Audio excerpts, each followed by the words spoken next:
Hi. Yeah, so I'm Mark Lutter. How do I hit next? Do I just press the next button? Uh, the founder and executive director of the Charter Cities Institute. We're a nonprofit, a 501(c)(3, work to build charter cities, basically new cities with better laws.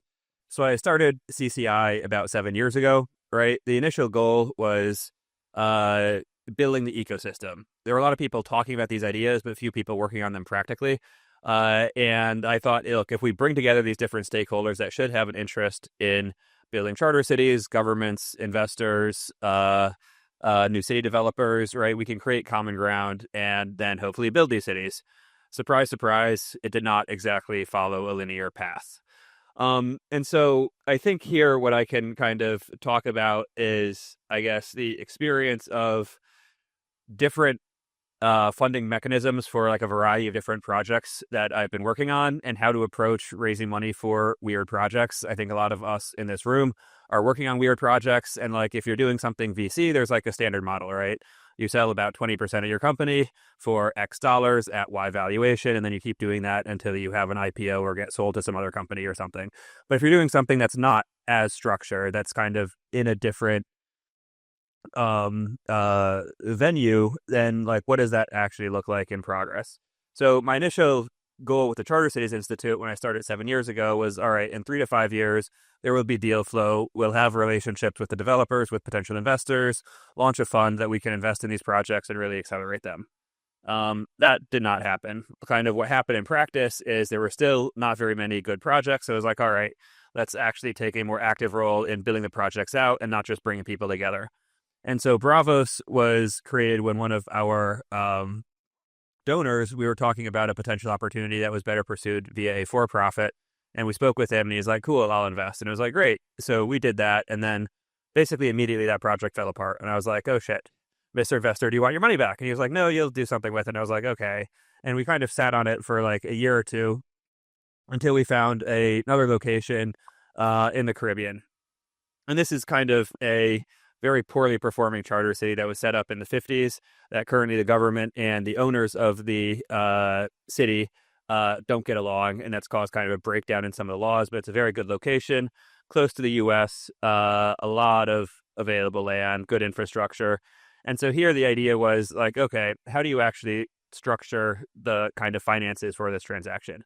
And there what we were looking at is, okay, well, we need initial money for due diligence, for attorneys, for negotiating with government, et cetera. So raise that kind of VC style in a GP, right? Where then this GP would eventually, when we get down to the asset transaction, which would be several $100 million, the GP would have a managing interest in that. And so because of the scale of this project, it made sense to do that, even though it's kind of a real estate play. The real estate play was sufficiently large that the scale justified a kind of VC style valuation on the GP, which allowed us to raise initial funds for diligence. Project slowed down. Now it's starting to pick back up. There's an election in 18 months. So we're talking to all the parties. Maybe we can convince them to come closer to a deal, but there's a lot of distrust and acrimony between the parties. So it's going to be a bit of a slog to get there. So another project that we're spinning up, urban expansion company. So Africa will have 1 billion new urban residents over the next 30 years. And most of these people are going to be kind of lower income, right? Per capita income in Africa is typically around $1,000 to $2,000 in sub-Saharan Africa. And so most of these people end up living in informal settlements or slums. And our idea is, look, okay, how can we create better conditions? There's a history in the U.S. of kind of privately planned suburbs, Reston, Virginia, Columbia, Maryland, Irvine, California. And we're thinking, okay, how can we create a similar model, but how do we push a really low price point at like 10,000 per unit? There are several of these planned suburbs in Africa, but they kind of hit like a 30,000 or 20,000 price point, which is just unfortunately prohibitive for the average African. And my nonprofits worked a lot in Africa, so we have some relationships with governments, some relationships with landowners. And the idea is, again, like, how do we finance this, right? Like, how do we, given that our relationships tend to be with kind of SF style investors, right? The only way we can do this is by hitting scale. And so there we're thinking of 1,000 hectares, 100,000 people per project over like a 25, 30-year time horizon. And then if we get a bunch of these projects, even if we've got a hit rate of right? Like 30%, if we've got 10 potential projects lined up, 3 projects with 100,000 people, right? If you get the unit economics right, there is execution risk, but that allows us to scale up. And right, we'll have the top co that has kind of seed stage, initial venture style funding, and then each project will have kind of a different funding structure where we'll go to more traditional investors like African Development Bank to help build out infrastructure. Also exploring let people build their own units, so we don't actually build the units, but let them build, because that's kind of standard in many informal settlements in Africa. Other stuff we're working on, Zanzalu. So it's a 1-month pop-up in Zanzibar.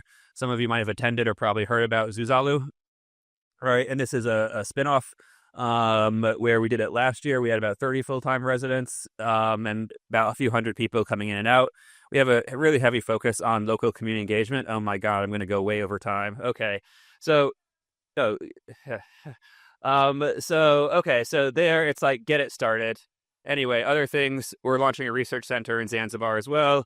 Freedom cities. So lessons, right? I think one of the things is just like have big ambitious goals, but have very like specific concrete steps that you can go through. Like my general philosophy is if you do cool shit, like people like cool shit, and you can fundraise off it if you have like the right structure and the right approach. Understand what you're building, right? If you're working on the frontier, it's not always obvious, like what is the thing you're actually doing? So define that as like clearly as possible with the different metrics and milestones.